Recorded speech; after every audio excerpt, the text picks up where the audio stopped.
اب تو تو آسمان پہ چڑھ جا سیڑھی لے کر اور وہاں سے پرچہ لکھوا کے لا، اس کے اوپر مہر لگی ہوئی ہو اللہ کی، اور تیرے ساتھ 4 فرشتے ہوں اور آ کر کہیں کہ یہ اللہ کا رسول ہے، تو میں پھر بھی تیری نہیں مانوں گا۔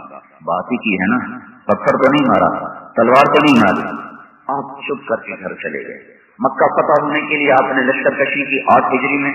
راستے میں آپ کو قریش سے کچھ لوگ ہجرت کرتے ہوئے ملیں گے، حضرت عباس ان کے بیٹے، آپ نے ان کو قبول فرمایا۔ پتہ چلا عبداللہ بن ابی امیہ بھی آ چکے ہیں ہجرت کر کے اور راستے میں ملیں گے، اور ابو سفیان بن حارث ہیں آپ کے تایا کے بیٹے، یہ آپ کی شان میں گستاخانہ شعر کہا کرتے تھے۔ تو پتہ چلا کہ وہ دونوں بھی ملنے ملاقات کے منتظر ہیں، تو آپ نے فرمایا میں ان دونوں سے ملاقات نہیں کروں گا۔ یہ وہی ہے جس نے مجھے مکے میں کہا تھا کہ تو آسمان پہ سیڑھی لے کر جا، وہاں سے فرشتے لے کر آ، اس پر تھپا لگا ہو تیرے پرچے کے اوپر اللہ کی مہر کا، پھر بھی میں تجھے نبی نہیں مانوں گا، میں اس سے نہیں ملوں گا۔ اتنا دل زخمی تھا، بول بول ہے، پتھر نہیں ہے، طائف والے پتھر نہیں ہے، احد والی تلوار نہیں ہے۔ احد میں آپ کے منہ پہ پتھر پڑا، آپ پیچھے گئے، پیچھے کھڈا تھا، اس کا کنارہ گردن میں لگا، بے ہوش ہو گئے۔ ہوش میں آئے تو صحابہ نے کہا ان کے لیے بددعا کریں، کہا یا اللہ ان کو ہدایت دے دے، انہیں میرا پتہ کوئی نہیں۔ یہاں تو یہ ہو رہا ہے، پتھر کھا کے تلواریں کھا کے، یا اللہ ان کو ہدایت دے دے، انہیں میرا پتہ نہیں۔ بول کہاں تک اثر کرتا ہے؟ اب اگر میں نے ان سے ملاقات کرتا، مجھے ان کا اسلام بھی قبول نہیں ہے، تو حضرت ام سلمہ رضی اللہ تعالیٰ عنہ کو اللہ جزا دے، انہوں نے ہاتھ جوڑے، یا رسول اللہ آپ تو شفیق ہیں، مہربان ہیں، معاف کرنے والے ہیں، درگزر کو پسند فرماتے ہیں، آپ کا خون ہے، ایک پھوپھی کا بیٹا ہے، ایک چاچے کا بیٹا ہے، اگر آپ ان سے نظر کرم نہ کی تو ہلاک ہو جائیں گے۔ حضرت ام سلمہ کی سفارش پر پھر آپ نے رجوع فرمایا اور ان دونوں کو شرف بازیابی بخشا اور ان کو بیعت فرمایا۔ اس سے پہلے آپ کا دل اتنا زخمی تھا کہ آپ نے ان سے ملنے سے بھی انکار کر دیا تھا۔ یہ بول ہے، بول۔ دنیا میں سب سے خوبصورت بول اللہ کی دعوت ہے، اور دنیا میں سب سے بدترین بول کفر کی دعوت ہے، اور اس کے بعد سب سے بدترین بول کسی کی دل آزاری ہے اور کسی کی غیبت ہے، کسی کی برائی ہے۔ آپ غزوت سے واپس آ رہے ہیں تو بدبو پھیل گئی، بدبو چار طرف نا، کوئی مردار نہیں، کوئی گندگی کا ڈھیر نہیں، کوئی گندا پانی نہیں۔ تو صحابہ نے پوچھا یا رسول اللہ یہ بدبو ہے؟ تو آپ نے کہا بعض منافقین میرے صحابہ کی برائی کر رہے ہیں، یہ اس کی بدبو اللہ تمہیں بتا رہا ہے تاکہ تم بچ جاؤ، تمہارے منہ سے غیبت کا بول نہ نکلی۔ سر اللہ کے نبی پر جو سب سے بڑا دکھ آیا تو اس کے پیچھے بول ہے۔ 5 ہجری میں غزوہ بنی المصطلق سے جب آپ واپس آ رہے تھے، حضرت عائشہ رضی اللہ تعالیٰ عنہ کا ہار گم ہو گیا، رات کا پچھلا پہر تھا، قافلہ چلنے لگا، وہ ہار گئی تھی ضرورت کے لیے، واپس آئی، دیکھا ہار کوئی نہیں ہے، تو اس پھر واپس چلی گئی۔ تو وہ جو آپ کی پالکی اٹھانے والے تھے انہوں نے سمجھا پالکی میں بیٹھ گئی ہیں، انہوں نے پالکی کو اونٹ پہ کس دیا اور لے کے چل پڑے۔ یہ واپس گئیں، ہار لے کر آئیں تو دیکھا قافلہ ہی جا چکا ہے، تو چلو کوئی نہیں، وہاں جا کے انہیں پتہ چلے گا میں نہیں ہوں تو کوئی آدمی میری تلاش میں آ جائے گا، تو وہیں سو گئے۔ حضرت صفوان بن معطل پیچھے چلا کرتے تھے تاکہ قافلے میں جو چیز رہ گئی اس کو اٹھاتے لائیں، ساتھ لے کر آئے۔ انہوں نے جب قریب پہنچ کر دیکھا تو حضرت عائشہ کو پہچان لیا، ابھی قریب ہی میں پردے کا حکم نازل ہوا تھا، 5 ہجری میں ہی پردے کا حکم نازل ہوا ہے، تو انہوں نے کہا انا للہ و انا الیہ راجعون، زور سے پڑھ اٹھ کے بیٹھ گئے، تو انہوں نے اپنا اونٹ پیش کیا، خود پیچھے ہو گئے، وہ اونٹ پر بیٹھے اور حضرت صفوان ان کو لے کر قافلے میں پہنچے۔ اس وقت کوئی دوپہر کا وقت ہو رہا تھا، جو ہی یہ قافلے میں پہنچے ہیں تو عبداللہ بن ابی وہ بکواس کرنے لگا، یہ تو کوئی آپس میں تعلق ہے، اس بول کو ہوا دی ہوا دی ہوا دی۔ مدینہ پہنچتے پہنچتے آگ لگ گئی، آگ، اور مدینہ پہنچ کے حضرت عائشہ بیمار ہو گئی۔ بیماروں تو باہر ملنا جلنا ختم ہو گیا تو پتہ بھی نہیں باہر کیا ہو رہا ہے، لیکن اس بول کا اثر بتا رہا ہوں کہ اللہ اوپر سے وحی آنا بند، ادھر سے مدینے میں ہوا گردش کر رہی ہے، یہ بولا وہ بول کوئی پتہ بھی ہے تو صفوان اور عائشہ کے بارے میں کیا باتیں چل رہی ہیں، اس طرح کھلم کھلا باتیں ہونے لگی کہ اللہ کے نبی کا سینہ پھٹنے لگا.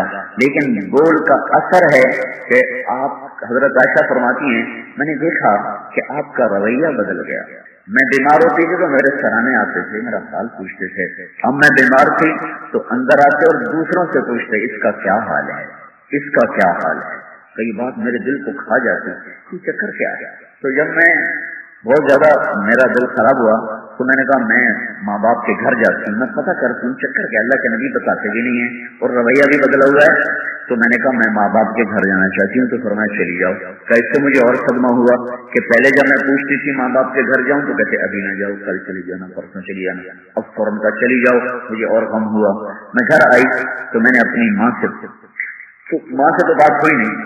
رات کو گئی ہیں باہر تقاضے کے لیے تو مصطح حضرت ابوبکر کے خالہ زاد بھائی ہیں، ان کی ماں ساتھ ہیں. اس سارے قصے میں تین مسلمان بھی شریک ہو گئے، باقی خاموش تھے. لیکن منافق اور تین سچے مسلمان اپنے بھول بن میں یا اللہ نے ہمیں پورا قانون دینا تھا. ایک حسان بن ثابت، ایک مصطح بن عفان الفال اور ایک حمنہ بنت جاش، ایک عورت دو مرد. جب یہ تقاضے سے واپس آ رہی ہیں تو حضرت مصطح کی والدہ کو ٹھوکر لگی تو انہوں نے کہا ہلاک ہو جائے مصطح، ہلاک ہو جائے مصطح. تو حضرت عائشہ کہنے لگی کیا کر رہی ہو، بد دعا دے رہی ہو. ایک تیرا بیٹا، دوسرا جنگ بدر کا شریف، جنگ بدر کے صحابہ تو سارے صحابہ میں سب سے افضل صحابہ ہیں. تو کہنے لگی بیٹی تجھے پتہ بھی ہے تیرے بارے میں مصطح کیا کیا پھر رہا ہے، کیا کیا پھر رہا ہے. کہا وہ یہ باتیں کر رہے ہیں تیرے اور صفوان کے بارے میں. حضرت عائشہ فرمانے لگی اس وقت مجھے یوں لگا جیسے میں مر جاؤں گی اور میرا جی چاہا تو میں کنویں میں چھلانگ لگا کے جان کی باقی حال. میں واپس آئی تو میں نے اپنی ماں سے پوچھا کہ یہ کیا باتیں ہیں جو چل رہی ہیں. وہ کہنے لگی بیٹی کوئی بات نہیں، ایسی باتیں ہو ہی جاتی ہیں، صبر کرو. تو میں چیخنے لگی کہ مجھے بتایا کیوں نہیں، 1 مہینہ گزرے گا مجھے بتایا کیوں نہیں. تو جب میں زور زور سے روئی تو ابوبکر رضی اللہ عنہ اوپر قرآن پڑھ رہے تھے، اوپر سے نیچے آ گئے. کہنے کہ کیا ہوا؟ تو ام رومان نے کہا اس کو قصے کا پتہ چل گیا ہے جس کی وجہ سے رو رہی ہے. تو حضرت ابوبکر صدیق بھی بیٹھ کے رونے لگے. تینوں ماں بیٹی اور باپ بیٹھ کے رو رہے ہیں اور وہی بند ہے اور مدینے میں آگ ہے. اور یہ وحی کی بندش اس لیے ہے کہ آنے والی نسلوں کو بتایا جا سکے کہ زبان کے بول میں کتنی غلاظت ہے اگر یہ غلط ہو جائے، اور اس سے بچنا کتنا ضروری ہے. نیکیوں کا فخر مار دیتا ہے. نیک لوگ بڑے جری ہوتے ہیں اوروں پر تبصرہ کرنے میں. بروں سے تو توقع ہی بری ہے نا، لیکن نیک لوگوں کو جو شیطان مار دیتا ہے وہ اوروں کی برائی پکڑنے میں بڑے دلیر ہوتے ہیں، اوروں کی برائیوں کو اچھالنے میں بڑے جری ہوتے ہیں اور اپنی نیکیوں کو خود آگ لگا دیتے ہیں. آپ نے حضرت اسامہ کو بلایا، اندازہ لگاؤ کیا صورتحال میں. آپ نے حضرت اسامہ کو بلایا کہ عائشہ کے بارے میں تیری کیا رائے ہے. یا رسول اللہ نے آپ کو نکاح کا پیغام دیا تھا، آپ نے تو نہیں دیا. جن کو اللہ نے آپ کے لیے منتخب کیا ہو بھلا وہ بھی عیبدار ہو سکتے. پھر آپ نے حضرت علی کو بلایا، تیری عائشہ کے بارے میں کیا رائے ہے. یا رسول اللہ آپ ان کی خادمہ سے پوچھ لیں، بریرہ سے، وہ آپ کو صحیح بتائیں گے. پھر آپ نے حضرت بریرہ کو بلایا، ان سے فرمایا تو گواہی دیتی ہے میں اللہ کا رسول ہوں. کہا ہاں جی میں گواہی دیتا ہوں آپ اللہ کا رسول ہے. تو مجھے عائشہ کے بارے میں سچ سچ بتا. یا رسول اللہ میں نے کوئی عیب نہیں دیکھا سوائے اس کے کہ آٹا گونتے گونتے سو جاتی ہے تو بکری آ کے آٹے میں سے منہ مار لیتی ہے، اس کے سوا میں نے کوئی عیب نہیں دیکھا. یہ سن کر پھر آپ تشریف لائے مسجد میں، منبر پر آئے اور فرمایا لوگوں کچھ لوگ ہیں جنہوں نے مجھے میرے گھر والوں کے بارے میں بڑا دکھ دیا ہے. اوہو اتنے ظرف ہیں عالی کہ نام پھر بھی نہیں لیا کہ عبداللہ بن ابی مجھے تنگ کر رہا ہے، نام نہیں لیا. ویسے ہی فرمایا کچھ لوگ تو سعد بن معاذ کھڑے ہو گئے کہ یا رسول اللہ اگر وہ اوس میں سے ہے ہمیں حکم دے، ہمیں سے قتل کریں گے. اگر وہ خزرج میں سے ہے تو ہمیں حکم دے، ہم اس کو بھی سر اڑائیں گے. تو سعد بن عبادہ کھڑے ہو گئے. تمہیں پتا ہے وہ خزرج میں سے ہے، تم اس لیے بڑھ بڑھ کے بول رہے ہو، تم کبھی اس کے قتل نہیں کر سکتے. تو اسید بن حذیر کھڑے ہو گئے، تو بھی منافق ہو گیا، تو منافقوں کا ساتھ دیتا ہے. تو یہ خیال نہیں ہے یہ بڑے بڑے صحابہ اللہ کے نبی کے سامنے آپس میں تلخ کلام تکرار اور تلواریں نکل آئیں. مسجد کے اندر لڑائی ہونے لگی تھی، اس کے پیچھے ایک زبان کا بول چل رہا ہے، ہاتھ جوڑتا ہوں بچو بچو بچو بچو، اوروں پر تبصرے تنقید اور غیبت سے بچو ورنہ قیامت کے دن خالی اٹھو گے، کچھ ہاتھ میں نہ ہوگا. ساری تبلیغ بھی اور لے جائیں گے، سارا علم بھی اور لے جائیں گے، سارا ذکر تلاوت تہجد حج عمرے سب اور لے جائیں گے، اور تم خالی کھڑے ہو گے، خالی ہاتھ فقیر بن کے جہنم میں جاؤ گے۔ تو پھر آپ عائشہ فرماتی ہیں میرا رو رو کے برا حال، کھانا بھی چھوڑ دیا، پینا بھی چھوڑ دیا۔ میرے باپ کہنے لگے یہ تو مر جائے گی، اس کو تو مر جائے گی، یہ رو رو کے مر جائے گی۔ رات گزر گئی، اگلا دن ہوا تو اللہ کے نبی تشریف لائے اور آ کر کمرے میں بیٹھے اور فرمایا کہ عائشہ اگر تو سچی ہے تو اللہ تعالیٰ تیری سچائی کا خود اعلان کرے گا، اور اگر تجھ سے گناہ ہوا ہے تو تو توبہ کر لے، اللہ توبہ کرنے پر معاف کر دے۔ کس جگر سے آپ نے یہ بات کہی ہوگی؟ اس میں ایک اور کتنا بڑا سبق ہے۔ لوگ خالی شک پر بیویوں کو قتل کر دیتے، شک پر، شک پڑا اور اپنے بیٹوں کو قتل نہیں کرتے، بیٹیوں کو قتل کر دیتے۔ جب سے بیٹا جوان ہے زنا کر رہا ہے، پتہ ہے، اس کو چھپاتے رہتے ہیں، بیٹی سے عیب ہو جائے اس کو قتل کر دیتے ہیں۔ کتنی بڑے ظرف کی بات ہے۔ اللہ کا نبی کہہ رہا عائشہ اگر گناہ ہوا ہے تو توبہ کر لے، اللہ معاف کر دے۔ تو حضرت عائشہ اٹھ کے بیٹھ گئے کہ میرے آنکھوں خشک ہو۔ میں نے اپنے باپ سے کہا جواب دو، کہنے کہ میں تو کچھ نہیں کہہ سکتا۔ پھر میں نے ماں سے کہا تو جواب دو، کہ میں تو کچھ نہیں کہہ سکتا۔ پھر فرمایا اچھا میں خود جواب دیتی، اگر میں یہ کہوں میں سچی ہوں تو تم مانو گے نہیں، اور اگر میں کہوں میں نے کیا ہے تو میں اپنے اوپر بہتان خود لے لوں، یہ کیسے ہو سکتا ہے؟ میں اس وقت وہی کہوں گی جو کہا تھا۔ فرمانے لگی مجھے اس موقع پر حضرت یعقوب علیہ السلام کا نام بھول گیا غم کی وجہ سے۔ میں نے کہا جو یوسف کے باپ نے کہا تھا میں وہی کہوں گی، فصبر جمیل واللہ المستعان علی ما تصفون۔ میرا صبر ہے اور میرا اللہ ہی میرا وارث ہے، وہی میرے لیے کرے گا جو کرے گا۔ اور تم یہ کہہ کر میں منہ موڑ کے دیوار کی طرف منہ کر کے میں لیٹ گئی۔ اللہ کے نبی وہاں سے اٹھے بھی نہیں تھے کہ ایک دم آپ سے وہی اترنا شروع ہو گئی۔ وہی کو اترتا دیکھ کر ابو بکر اور حضرت ام رومان ایسے کانپنے لگے جیسے پتا خشک پتا ہوا کے زور پر کانپتا، اس طرح لرز رہے تھے اور لگتا تھا کہ یہ مر جائیں گے۔ ان کے رنگ پیلے اور نیلے ہو گئے کہ ان کو خبر نہیں تھی کہ اب کیا وحی آ رہی ہے، ہماری بیٹی کے بارے میں کیا ہو رہا ہے۔ حضرت عائشہ فرمانے لگی مجھے یہ خیال نہیں تھا کہ میرے لیے اللہ قرآن اتارے گا، مجھے خیال تھا کہ جبریل آ کے کہہ دے گا یہ سب غلط ہے۔ میرا اتنی اوقات میں نے اپنی کبھی نہ سمجھی تھی کہ میرے لیے قرآن آئے گا اور اسے قیامت تک پڑھا جائے گا۔ تو میں مطمئن بیٹھی تھی، میرے باپ میرے چہرے کو دیکھتے تو اطمینان، دیکھتے تو پھر ہم کو تسلی ہوتی، اللہ کے نبی کے چہرے پر نظر پڑتی تو وہی اتر رہی ہے تو پھر سے تھر تھر کانپنے لگتے۔ تو جب وہی ختم ہوئی اور آپ نے پسینہ پہنچا، 16 آیات 10 تو خاص طور پر 6 اضافی طور پر 16 آیات پر مشتمل مضمون حضرت عائشہ کی پاک دامنی کے لیے اتارا گیا۔ یوسف علیہ السلام پہ تہمت لگی تو ایک بچے نے گواہی دی، حضرت عائشہ پہ تہمت لگی تو اللہ نے خود گواہی دی۔ عائشہ مبارک ہو، اللہ تیری گواہی کے لیے خود آ گیا ہے۔ تو اس وقت حضرت ام رومان نے کہا بیٹی اٹھو اور اللہ کے نبی کا شکریہ ادا کرو۔ تو میں ان کا شکریہ ادا نہیں کروں گی، میں ان کا کروں گی جس نے آسمانوں سے میری گواہی دی، میں اس کا شکر ادا کروں گا۔ پھر ابو بکر اٹھے اور اپنی بیٹی کا بوسہ لیا۔ تو اس وقت حضرت عائشہ کہنے لگی تو نے بھی میری طرف سے صفائی پیش نہیں۔ ابا کہنے لگے اللہ اکبر، کیا ابو بکر ہے، ایو سماء تظلنی وایو ارض تقلنی ان اقل ما لم اعلم۔ بیٹی کون سی زمین مجھے اٹھاتی اور کون سا آسمان مجھے سایہ دیتا اگر میں بغیر تحقیق کے بول دیتا۔ اس سارے 1 مہینے میں ابو بکر کا صبر دیدنی ہے، صرف ایک جملہ نکلا پورے مہینے میں، ایک جملہ کہ یہ بات تو کبھی زمانہ کفر میں ہم سے نہ ہوئی، اسلام کے بعد کیسے ہو سکتی؟ بچو بچو، ناگن ہے جو 32 دانتوں میں بیٹھی ہوئی ہے، ناگن ہے، اس کا ڈکا ہوا موت کے بعد بھی تڑپتا رہتا ہے۔ اپنا دین بچانا ہے، اپنی زبان بچاؤ، کہیں علم کا غرور نہ آ جائے، کہیں تبلیغ کا غرور نہ آ جائے، کہیں ذکر و تلاوت و خطابت کا غرور نہ آ جائے، کہیں حج عمرے اور پردہ، ہم بڑی پردہ دار عورتیں ہیں، ہمارا بال بھی کبھی کسی نے نہیں دیکھا، اللہ مبارک کرے، اللہ ایسا پردہ ہر عورت کو دے۔ زبان بھی سنبھال لو، کس نے بہتوں کو ڈس لیا ہے اور یہ لوٹ کے پھر خود مجھے ڈسے گی۔ آج تو میں اوروں کو ڈستا پھر رہا ہوں، یہی لوٹ کے پھر مجھے ڈسے گی جب میں قیامت کے دن دیکھوں گا یہ میری نمازیں لے گیا، یہ میری تبلیغ لے گیا، یہ میری سب کچھ ہی لٹ گیا۔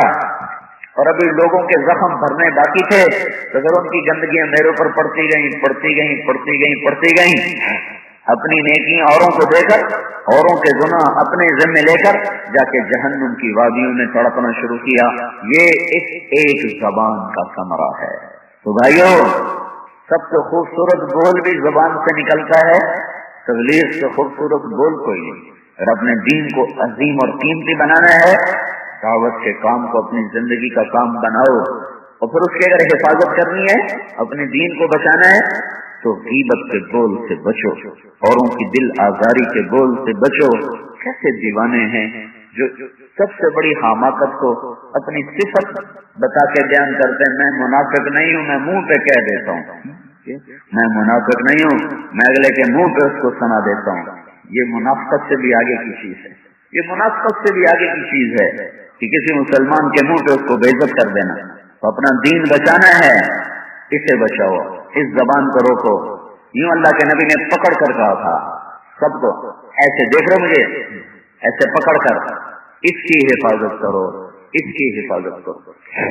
تو پھر تھوڑا سا دین بھی کافی ہو جائے گا، پھر تھوڑا سا عمل بھی کافی ہو جائے گا.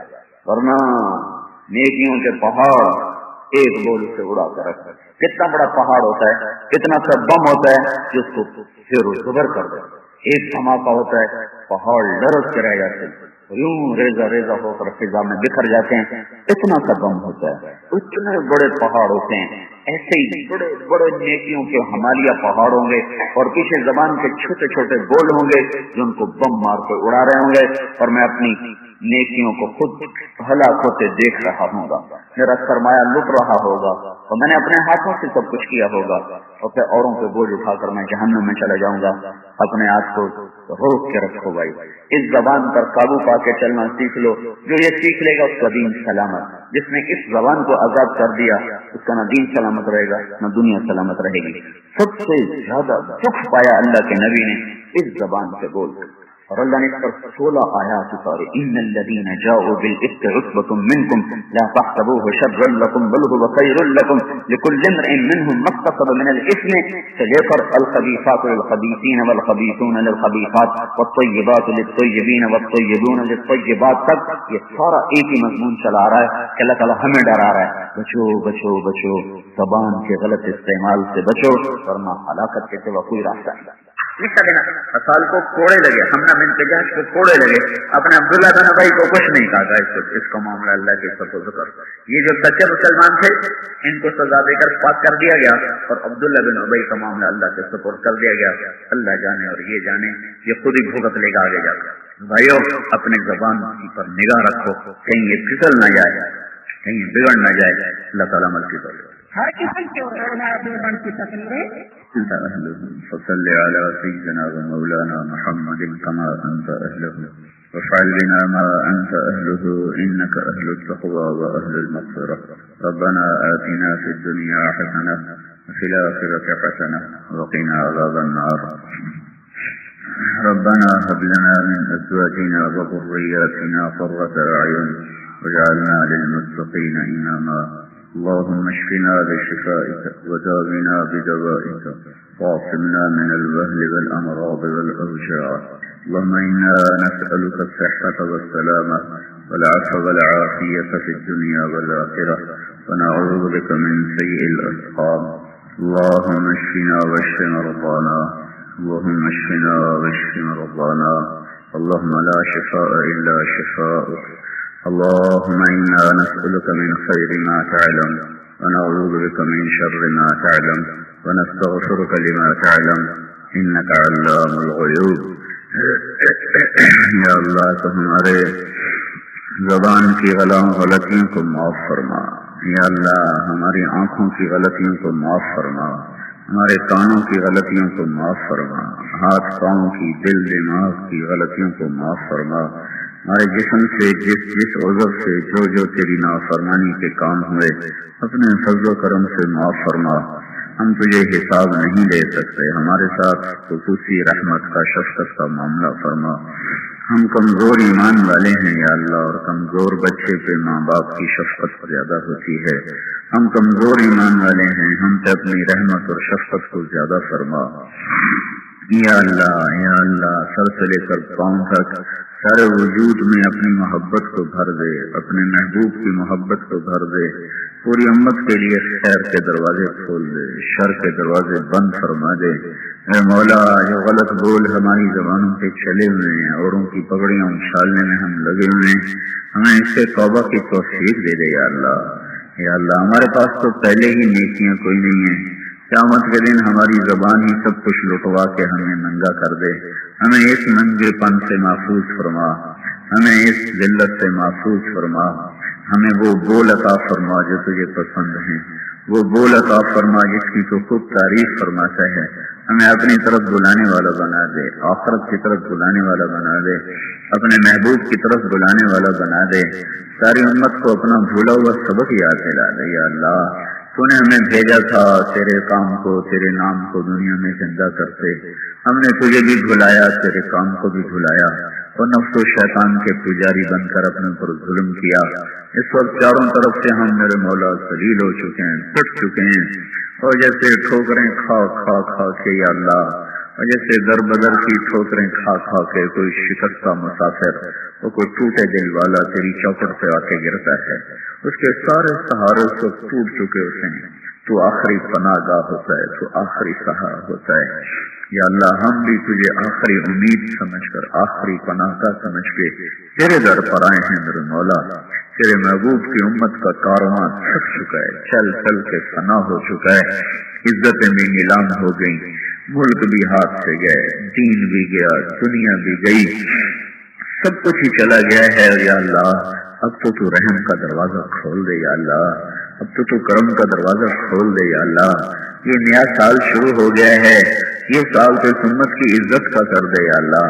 ہر سال جب جاتا ہے تو اپنے ساتھ لاکھوں کروڑوں غم کی کہانیاں اور اتنے نوحے اور اتنی بربادیاں لے کے جاتا ہے۔ ہم اس آس میں ہوتے ہیں کہ اگلا سال آئے گا، شاید تیری رحمت کا در کھلے گا، تیرے مدد کے دروازے کھلیں گے اور تیرے محبوب کی امت کو چین نصیب ہوگا۔ لیکن پھر وہ سال بھی گزر جاتا ہے میرے مولا، اور ہم پھر نا امیدی کے اندھیروں میں گم ہو جاتے ہیں۔ ایسے ہی ایک سال ہم نے گنوا دیا، کھو دیا یا اللہ۔ سارا سال امت تڑپتی رہی، اے کریم اللہ، اے مہربان اللہ، تو نے یا اللہ فیصلہ تو نے کرنا ہے۔ ہمیں نیچے والوں سے کوئی گلہ نہیں ہے، نہ ان پر کوئی امید ہے، نہ ان سے کوئی آس ہے، نہ ان سے ہمارے کوئی گلے ہیں۔ ہماری آس بھی تو ہے، ہماری امید بھی تو ہے، ہمارے دکھ درد بھی تیرے ہی آگے ہیں یا اللہ۔ تو یہ اندھیروں کو روشنیوں میں بدلتا ہے، تو ہی ننگے درختوں کو یا اللہ خوبصورت پیرہن پہناتا ہے، ان پر کلیاں شگوفے پھول لے کے آتا ہے۔ تیرے محبوب کی امت کے باغ میں خزاں تو صدیاں گزر گئی ہیں یا اللہ، کبھی کوئی بہار کا جھونکا آیا ہی کوئی نہیں۔ بہاریں ہم سے روٹھ گئی ہیں میرے مولا، روشنیاں ہم سے دور چلی گئی ہیں میرے مولا۔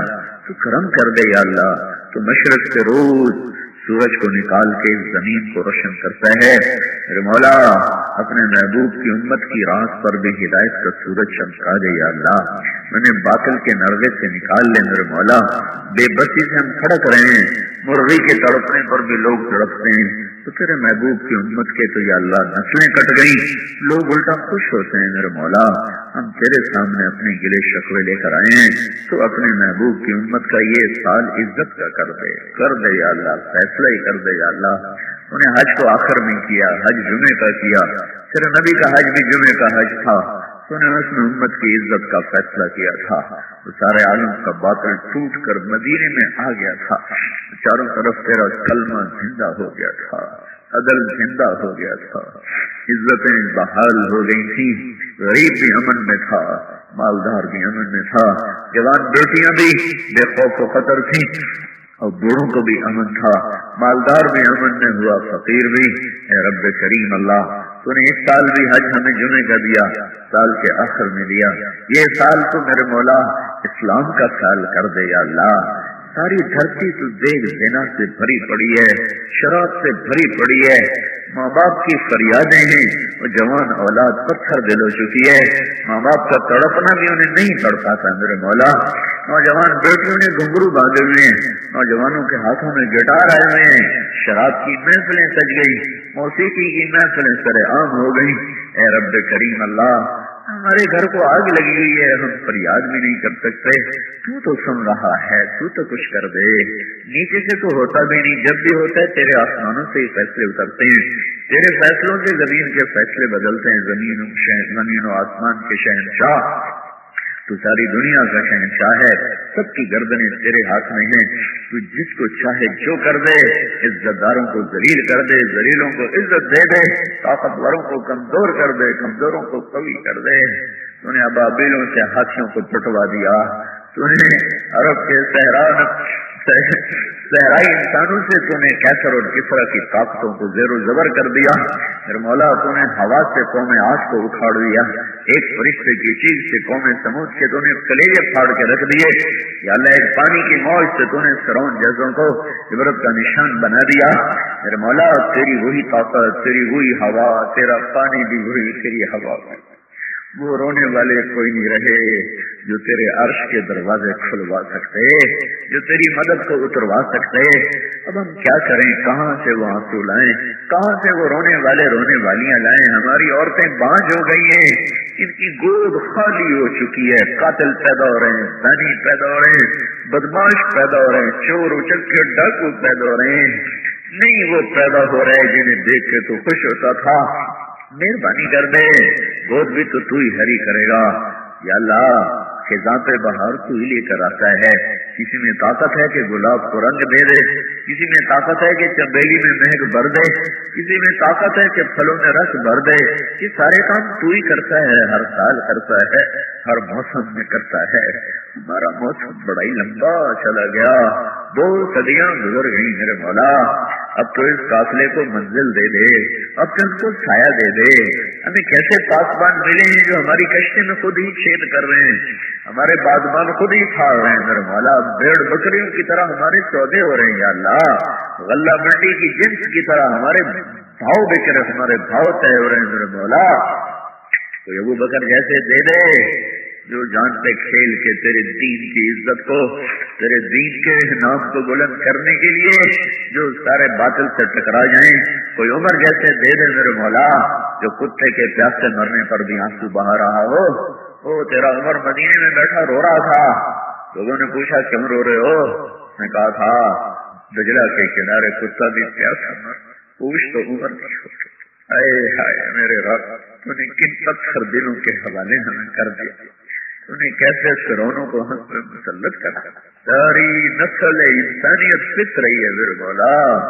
شیبر اعظم پر فرعونوں کا قبضہ ہے، قارونوں کی قبضہ ہے، شدادوں کی بادشاہی ہے، نمرودوں کا راج ہے. تیری مدد کب آئے گی یا اللہ؟ تو کب اپنے دروازے کھولے گا یا اللہ؟ کب اپنے نظر کرم فرمائے گا یا اللہ؟ مہربانی کر دے. بلد رسید جانا تو بیا کے بھجنا مانا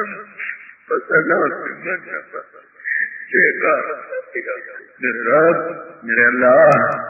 یا نصر اللہ انزل وقد فعلت، یا نصر اللہ انزل وقد فعلت، یا من لا تراه العیون ولا تخالطه الظنون ولا يصفه الواصفون ولا تغيره الحوادث ولا يخشى الضوائر.